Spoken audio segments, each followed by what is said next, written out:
আবার একটু ইচ্ছে হলো কথা বলতে সবারই সাথে, তাই আমি চলে এলাম আবার সন্ধ্যেবেলা।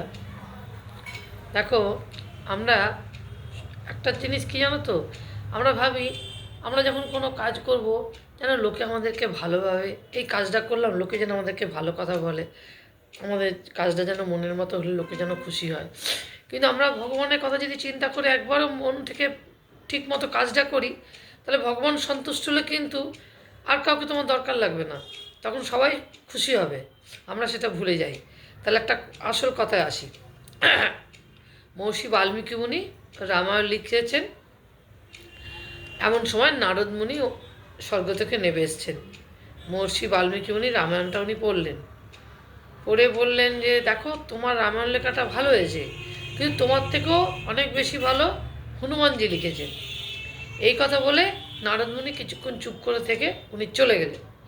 তখন বাল্মীকি মুনির খারাপ লাগছে যে আমি এত সুন্দর করে লিখলাম যাতে লোকে আমার প্রশংসা করে, আমাকে ভালো কথা বলে, অথচ আমার লেখাটার কি কোনো দাম নেই?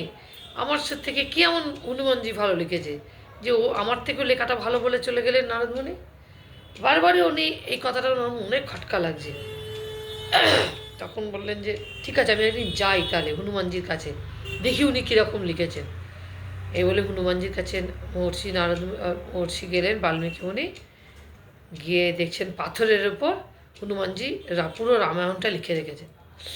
তখন তো মহর্ষি বাল্মীকি মুনি রামায়ণটা পড়ে তো অঝরে কাঁদছে। তখন হনুমানজি বলছে, আরে আপনি কাঁদছেন কেন? তাহলে আমার লেখাটা কি ভালো হয়নি? আমার লেখাটার মধ্যে কি কোনো কিছু ভুল আছে? বলছে না না, তা না, তুমি এত সুন্দর লিখেছো, লোকে তো তোমার লেখাটাতেই প্রশংসা করবে, আমার লেখাটা তো আর কেউ পড়বে না। আমি যত সুন্দর করে লিখলাম, আমার লেখা তোমার লেখার কাছে তো কিছু মানাচ্ছেই না, আমি আর কাউরির কাছে নাম পাবো না। বলছে ও এই সামান্য কথা?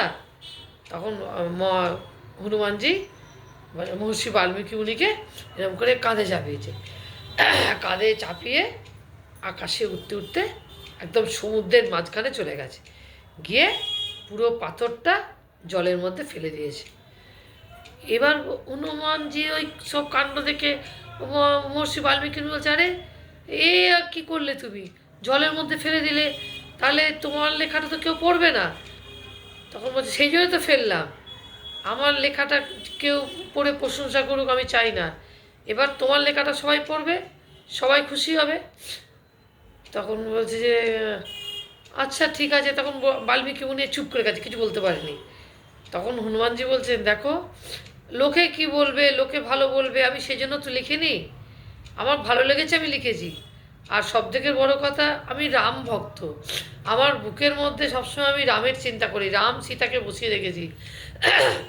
আমার লেখাটাতে যদি লোকে প্রশংসা করে, আমার সেটার দরকার নেই। আমি প্রভু রামকে মনে মনে স্মরণ করি, আর রামায়ণের থেকেও আমার কাছে হাজার গুণ আগে রাম। আমি সেই রামকে প্রণাম করে সকালবেলা প্রণাম করি, বিকেল সন্ধে, আমার সবসময় সারাদিন মানে রাম আর রাম। তখন বলছে ও আচ্ছা, এবার আমি বুঝলাম।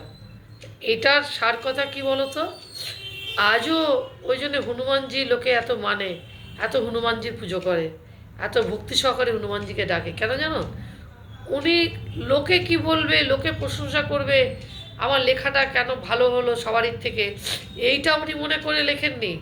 উনি স্বয়ং রামকে ডেকেছেন, যে রামের শরণাপন্ন, তুমি যে ঠাকুরকে ডাকো না কেন, যে ভক্তি সহকারে ডাকো, সে ঠাকুরই তখন তোমার সব ব্যবস্থা করে দেবে। লোকে যে আজকে হনুমানজিকে ডাকছে কেন, হনুমানজি নিজেই তো রামকে সন্তুষ্ট করেছিলেন। সেই জন্য লোকের কথায় থেকো না, 10 জন প্রশংসা করলো, 2 জন তোমার ভুল ধরবে। তুমি যেখানে প্রশংসা পাবে সেখানে জানবে তোমার কিছু লোক নিন্দাও করবে। লোকের কথায় না থেকে সামনে এগিয়ে চলো, ভগবানকে মনে মনে ডাকো, স্মরণ করো, মাঝে মধ্যে পারলে মেডিটেশন করো। এতে দেখবে ভগবানকে শরণাপন্ন করলে ভগবান তোমার কাজ অটোমেটিকলি এগিয়ে দেবে। ভালো লাগলে শেয়ার করো, লাইক করো, সাবস্ক্রাইব করতে ভুলো না। আজকে এখানেই শেষ করলাম, ঠিক আছে?